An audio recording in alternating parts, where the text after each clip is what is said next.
శ్రీ మహాగణాధిపతియే నమః, శ్రీమాత్రే నమః. మాచిరాజు భక్తి ప్రేక్షకులందరికీ నమస్కారం.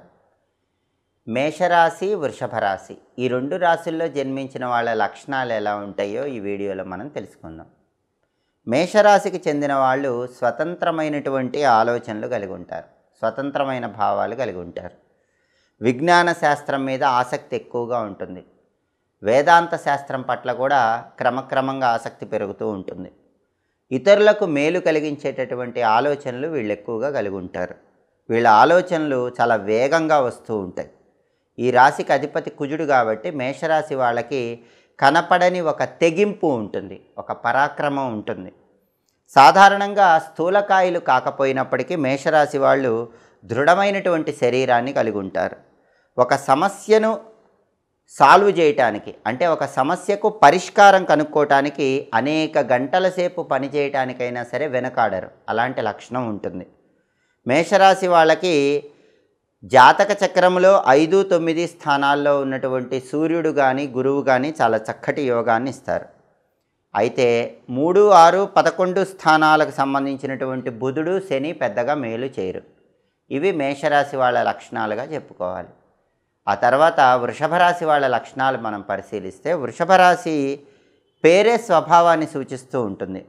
వృషభ రాశి అంటే ఎద్దులాగా కష్టపడేటటువంటి లక్షణాన్ని వీళ్ళు కలిగి ఉంటారు. ఇతరుల కన్నా వీళ్ళు పొడవైన వాళ్ళైతే మాత్రం కారు. గణిత శాస్త్రం అంటే వీళ్ళకి ఆసక్తి ఎక్కువగా ఉంటుంది. బాల్యం నుంచే పుస్తకాలు చదవటం అనేటటువంటి లక్షణం అలవాటు అవుతుంది. వ్యాపారం పట్ల కూడా వృషభ రాశి వాళ్ళు ఆసక్తి ఎక్కువగా ప్రదర్శిస్తూ ఉంటారు. మంచి జ్ఞాపక శక్తి కలిగి ఉంటారు. వృషభ రాశి వాళ్ళకి జన్మజాతకంలో బుధుడు యోగించినట్లయితే మాత్రం మంచి రచయితలు అయ్యే అవకాశం కూడా ఉంటుంది.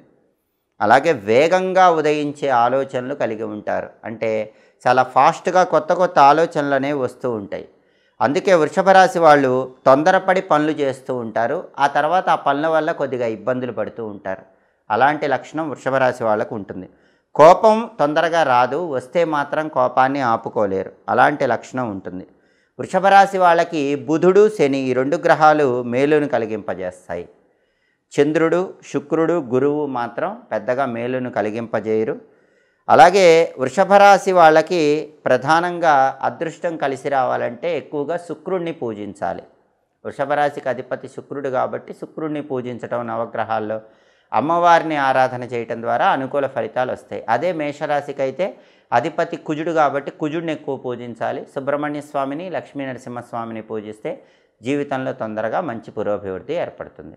జ్యోతిష శాస్త్ర పరంగా ముహూర్తానికి చాలా ప్రాధాన్యత చెప్పడం జరిగింది. మనం ఏ పని ప్రారంభించినా ఆ పనిలో ముహూర్త బలం అనేది ఎక్కువ ప్రాధాన్యతను కలిగి ఉంటుంది. కాబట్టి జ్యోతిష శాస్త్ర పరంగా వివాహము, ఉద్యోగము, వ్యాపారము, విద్య, విదేశీయానము, రుణము, వీటికి సంబంధించిన ఎలాంటి విషయాలు తెలుసుకోవాలన్నా, శంకుస్థాపన, గృహప్రవేశము, వీటికి సంబంధించి ఎలాంటి విషయాలు తెలుసుకోవాలన్నా జ్యోతిష శాస్త్రంలో ముహూర్త విభాగం అని ప్రత్యేకమైన విభాగం ఉంది. ముహూర్త విభాగంలో చెప్పబడిన విధంగా ఏ కార్యక్రమము ఏ వారంలో, ఏ తిథిలో, ఏ నక్షత్రాల్లో చేసుకోవచ్చో వీటన్నిటి గురించి రాబోయే కాలంలో సమగ్రంగా విశదీకరించటం అనేది జరుగుతుంది. కాబట్టి ఎవరైనా సరే మీ నిత్య జీవితంలో ఏ శుభ కార్యక్రమం ప్రారంభించాలన్నా లేదా అశుభ కార్యక్రమానికి సంబంధించిందైనా ముహూర్తం గురించి తెలుసుకోవాలంటే ముహూర్త విభాగము అనే పేరుతో రాబోయే కాలంలో ప్రత్యేకమైనటువంటి వీడియోలు చేయటం జరుగుతుంది. కాబట్టి ఆ ముహూర్త విభాగం గురించి సంపూర్ణంగా తెలుసుకోవాలంటే ఎప్పటికప్పుడు మా మాచిరాజు భక్తి ఛానల్ని చూస్తూ ఉండండి. మా మాచిరాజు భక్తి ఛానల్లో వచ్చే ముహూర్తానికి సంబంధించిన అనేక విషయాల గురించి తెలుసుకొని వాటిని ఆచరించి ఉత్తమ ప్రయోజనాలను అందిపుచ్చుకోండి. మా వీడియోస్ మీకు నచ్చినట్లయితే మా ఛానల్ని లైక్ చేయండి, కామెంట్ చేయండి. మా ఛానల్ వీడియోస్ 10 మంది మిత్రులకు షేర్ చేయండి. మా ఛానల్ని సబ్స్క్రైబ్ చేసుకోండి. పక్కనున్న బెల్ సింబల్ నొక్కటం మాత్రం మర్చిపోకండి. సర్వే జనాః సుఖినో భవంతు. స్వస్తి.